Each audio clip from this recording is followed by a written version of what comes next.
legit.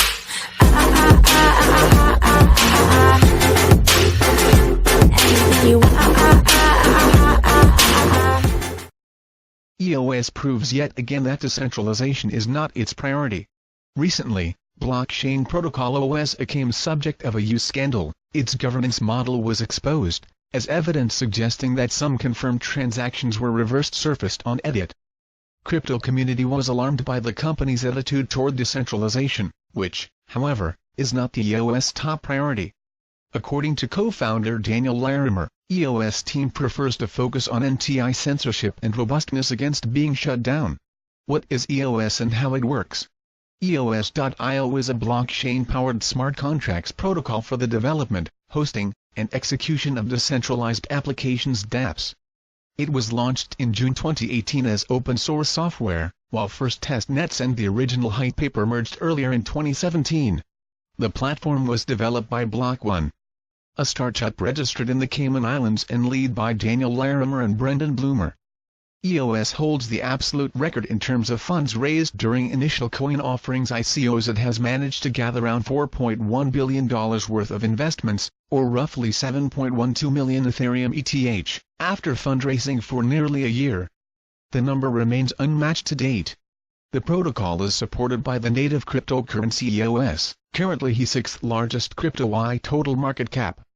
Those tokens can be staked for using network resources either for personal use or leased out for developers' use as per the project's white paper. dApp developers can build their product on the top of the EOS.io protocol and make use of its servers, bandwidth and computational power, as those resources are distributed equally among EOS holders. Basically, EOS.io attempts to represent a decentralized alternative to cloud hosting services. EOS employs a consensus model called Delegated Proof of Stake (DPoS).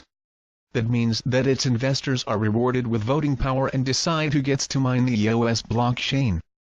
Thus, the EOS ecosystem rests upon at least two major entities: the EOS Core Arbitration Forum (ECF), effectively its judicial branch, and block producers (BPs), who produce blocks on the EOS blockchain just like miners do within the Bitcoin's BTC blockchain.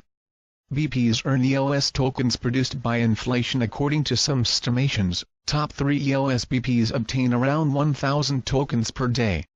They are elected through the constant voting process, and their number is capped at 21. Consequently, the top is fluid, and BP candidates who earn enough votes can replace the BPs in power any minute.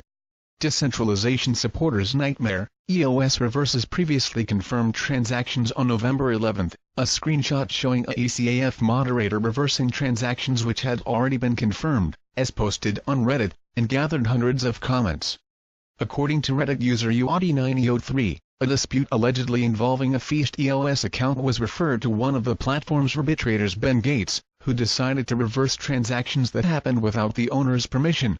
This, the user noted, involved undoing transactions which had already received network confirmations. Most of cryptocurrencies would require a hard fork or that, like Ethereum with DAO, but EOS relies on a more flexible model. Summarizing, the arbitrator referred to the EOS constitution as a basis for the decision. He wrote, "The powers afforded to me as arbitrator under Article 6 of the Rules of Dispute Resolution, I, Ben Gates, rule that the EOS account in dispute should be returned to the claimant with immediate effect and that the freeze over the assets within the said account is removed." That move outraged decentralization maximalists, as Reddit responses mostly claimed that EOS had failed to prove its use case versus other more traditional centralized structures. Why would anyone use this over a bank account in traditional legal system?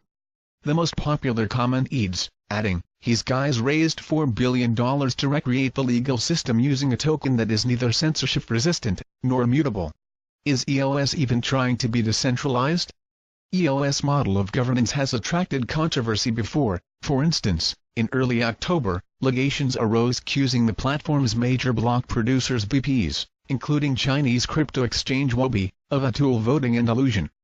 Essentially, an alleged leaked Huobi spreadsheet suggested that main EOS nodes were involved in mutual voting along with payoffs to remain in power of the EOS blockchain and keep their profits.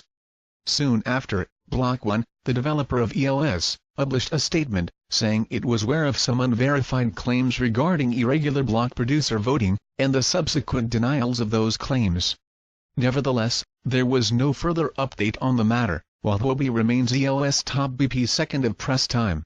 Further, in June, an even bigger scandal occurred, when EOS BPs overrode an ECAF decision and froze 7 accounts associated with phishing scams after the arbitration body failed to promptly come up with a response. The ECAF later retroactively ordered the accounts frozen, but the BP conference call-based decision caused some to question EOS' decentralized system, and to label the move as power abuse. Less than a week after, another ECAF order to stop processing transactions involving 27 more addresses surfaced. Interestingly, it lacked any explanation for blocking the addresses, promising to do so on a later date. That attracted another round of harsh criticism from the crypto crowd, and, after an apparent fake ECAF order began to circulate on social media several days later, some BPs, notably EOS New York, announced that they would suspend execution of any such orders, as they couldn't tell if they were legitimate. Yet again, the ECAF and BPs struggled to coordinate their action, and that many decisions on EOS blockchain were handled by centralized entities. On November 1, more detailed and grounded criticism of EOS governance model arrived, as blockchain testing company Wittevlik published results of the first independent benchmark testing of the EOS software. Essentially, the investigation aimed to several conclusions about the EOS, the most bold of which was that OS is not a blockchain, but rather a distributed homogeneous database management system, because its transactions were reportedly cryptographically validated. Additionally, the research results showed inaccuracies in performance claims.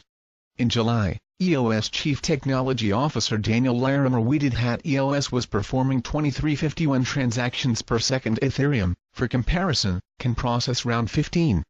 The Wittevlik report, however, showed that with real-world conditions of round-trip latency and 0.01% packet loss, EOS performance was below 50 TPS, putting the system in close proximity to the performance that exists in Ethereum. Thus, the investigation concluded that the foundation of the EOS system is built on a flawed model that is not truly decentralized.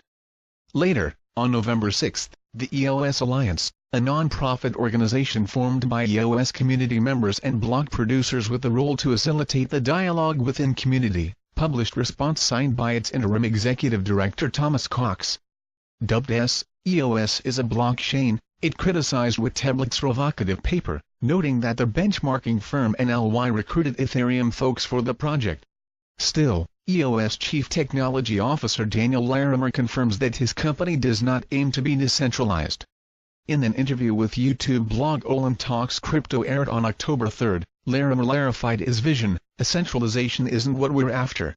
What we're after is anti-censorship and robustness against being shut down.